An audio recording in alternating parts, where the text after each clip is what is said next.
कल जब हम आ जाएं तो हमारे सामने हवा खोलना, बच जाए तो तेरा भगवान है, और नहीं बचे तो तुझे और तेरे पति को, तेरे पूरे परिवार को फांसी लगवा देंगे।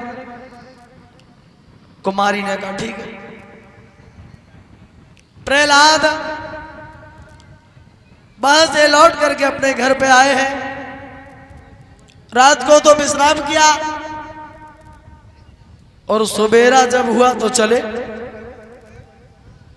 कुमारी के दरबार पहुंच गए और एक बुढ़िया हमारे सामने आवा खोल, देखता हूं तेरा भगवान कैसा है। भगवत श्रोताओं, कैसी थी भगवान की माया। आज वो मां अबा खोलने के लिए आगे बढ़ी, प्रभु का ध्यान लगा रही है, सोच रही है दीन बंधु मैं क्या करूं। ये प्रभु, ये बिल्ली के बच्चे नहीं बचे तो मुझे और मेरे पति को फांसी लगवा दी जाएगी।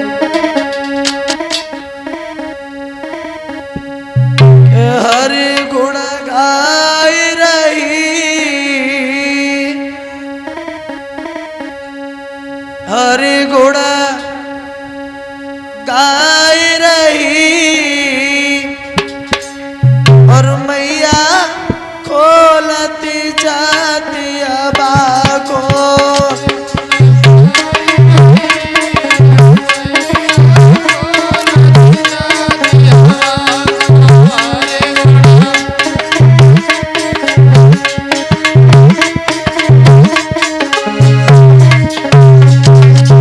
सब लोग तालियों की सेवा करते हुए पीछे वाले भी। हरि गुण गाई रही, मैया खोलती जाते अबा को। हरि गुण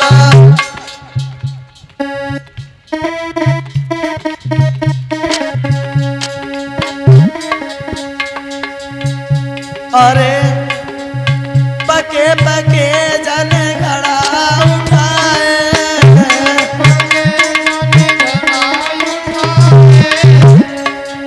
पके पके जन घड़ा उठाए,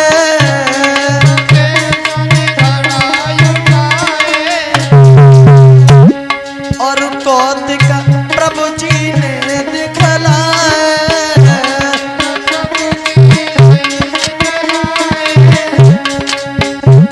के ध्यान लगाई रही, मैया खोलती जाती अबा को। हरि गुण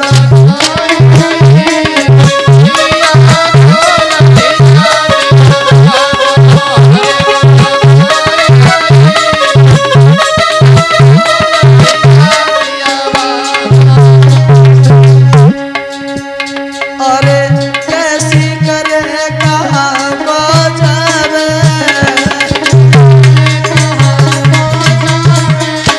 सोच रही है क्या करे। बच्चे नहीं बचे तो मुझे और मेरे पति को मार दिया जाएगा।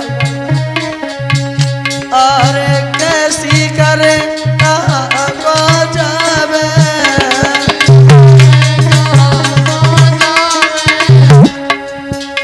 और कैसे पति के प्राण बचावे,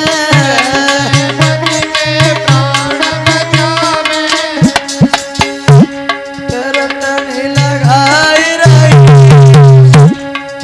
रटनी लगाई रही, मैया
आज जैसे ही अबा खोला,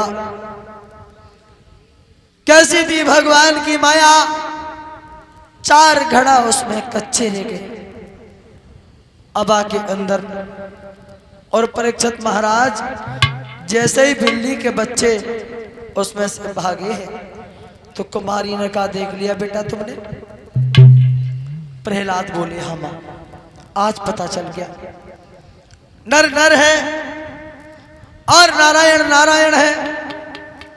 जो काम नर से संभव है मां, वो नारायण से संभव है। हमारे पिता सब लोगों को ये सिखाते रहते हैं कि मैं यहाँ का भगवान हूं, मैं यहाँ का राजा हूं। वो राजा जरूर है लेकिन वो भगवान नहीं हो सकते। कुमारी से कहा, मां जितनी प्यारी भगवान की तू बन गई है, उतना प्यारा भगवान का मैं कैसे बनूं? तो कुमारी ने कहा, बेटा तुम्हारे पिता को मालूम हो गया, मुझे और मेरे पति को दोनों को मरवा देगा मेरे लाल। इसलिए तुम मेरे घर में आना जाना मत करो। प्रहलाद बोले, मां मैं मर सकता हूं लेकिन मेरे जो ओठ नहीं खुलेंगे। माता बहन भाइयों, कुमारी के घर में आना जाना शुरू हो गए। भगवान के इतने बड़े भक्त हो गए, कहीं भी बैठ जाते हैं तो प्रहलाद भगवान की कहानियां कहते हैं। श्री सुखदेव जी समझाने लगे, हे राजन परीक्षित, प्रहलाद यदि 2 साल भी पढ़ लेते, जिस स्कूल में जाते थे, तो बिल्कुल अपने बाप के अनुकरण में आ जाते। लेकिन परीक्षित जी ज्यादा दिन पढ़ नहीं पाए। प्रहलाद जाकर के पहुंचे विद्यालय में तो तब तक गुरुजी नहीं आ पाए। कौन पढ़ाते थे? गुरु संडा बड़े। गुरुजी नहीं आ पाए। लड़कों से कहा, भैया, एक लड़का बोला, प्रहलाद भैया जो कल गुरुजी ने सवाल दिया था उसे कर लाए। प्रहलाद कहने लगे, ऐसा आंसर निकाला है, ऐसा आंसर निकाला है क्या गुरुजी की तो चलते गया, गुरुजी के बापड़ों ने लगा पैरे। और भैया एक काम करो, हम बोल रहे हैं, तुम लोग लिखना शुरू कर दो। प्रहलाद बच्चों को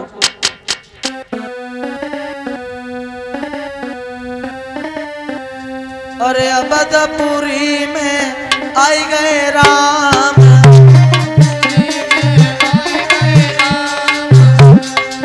अवधपुरी में आई गए राम,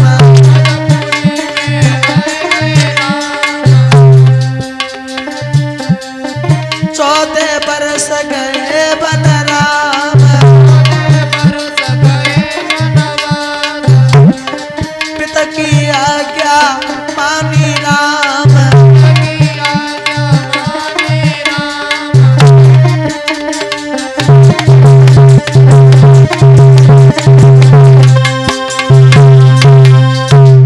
बच्चों की पट्टियां राम नाम से भरवा दी।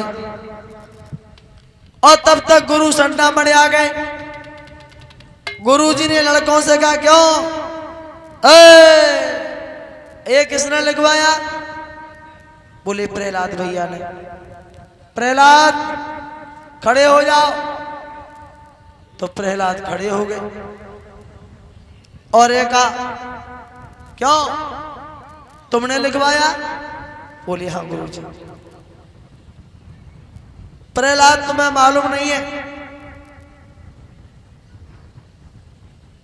शायद तुम्हें पता नहीं है, जिनका तुम नाम लेते हो ये तुम्हारे पिता के दुश्मन है। प्रहलाद बोले, गुरुदेव आपको हमारे पिताजी के यहां से वेतन मिलता है, धन मिलता है, इसलिए आप कह रहे हैं।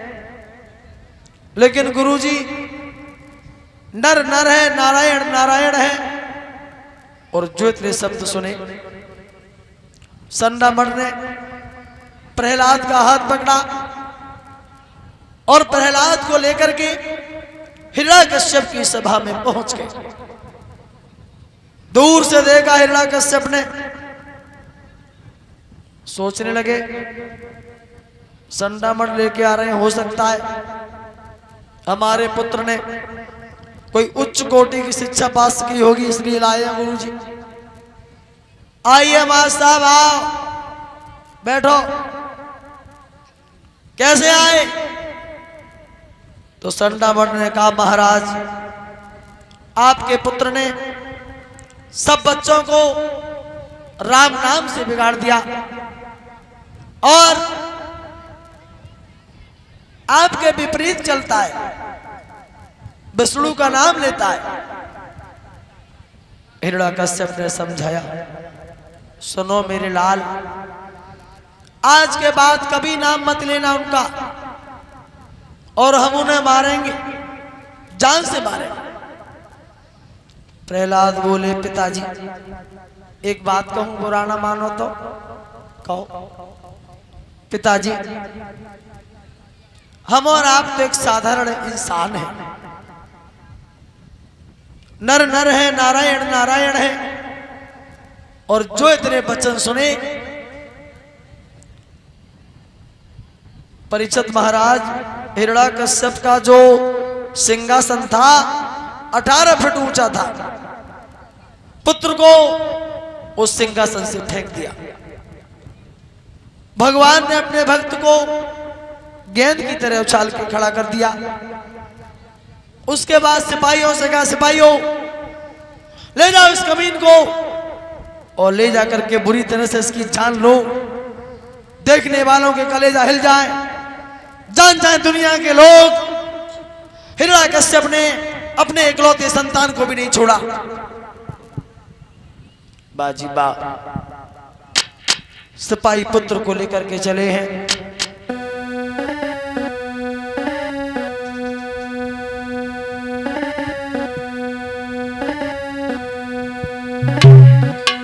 आज कि फेंका पहाड़ से बेटा को और बेचारे पर्वत धूल हुए।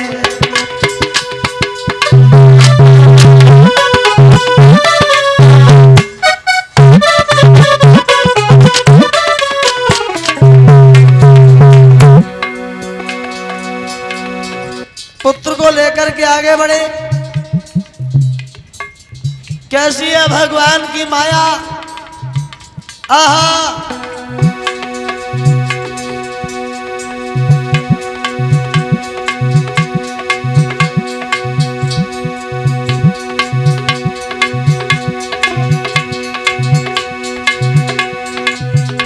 जिनको मैं सूल समझता था, वो परम भक्त को फूल हुए।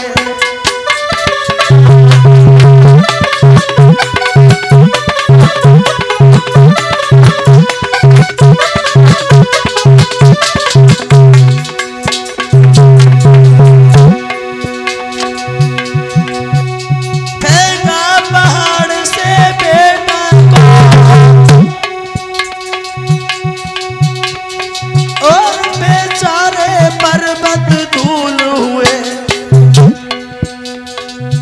जिनको मैं सूल समझता था, वो परम भक्त को फूल हुए।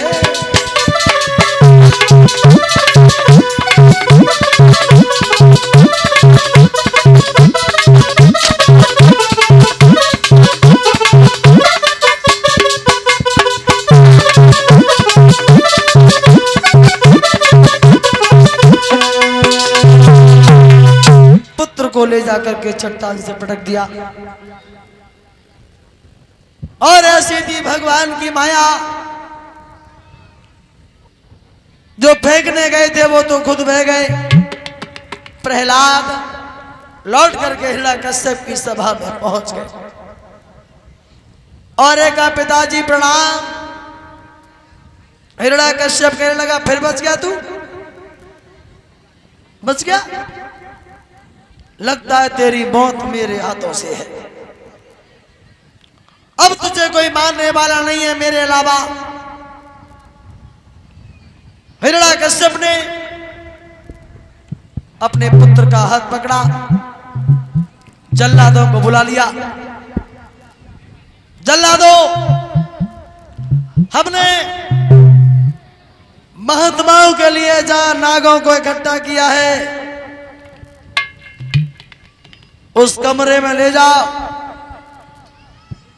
जहरीले सर्पों के सामने, और ले जा करके उसमें धकेल दो, क्योंकि मैं इस कमीन को देखना नहीं चाहता। आज जल्लाद लेके चले, पुत्र को लेकर के गए, जिस कमरे में सर्पों को भरा हुआ था उस कमरे में ले जाकर के छोड़ दिया। श्री सुखदेव जी समझाने लगे, हे राजन परीक्षित,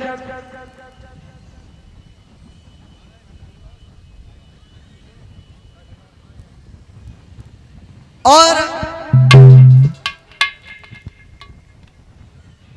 सर्पों ने जब भगवान के भक्त को देखा है तो अपने विष को भी छोड़ दिया। अब तो बात में बात बढ़ गई।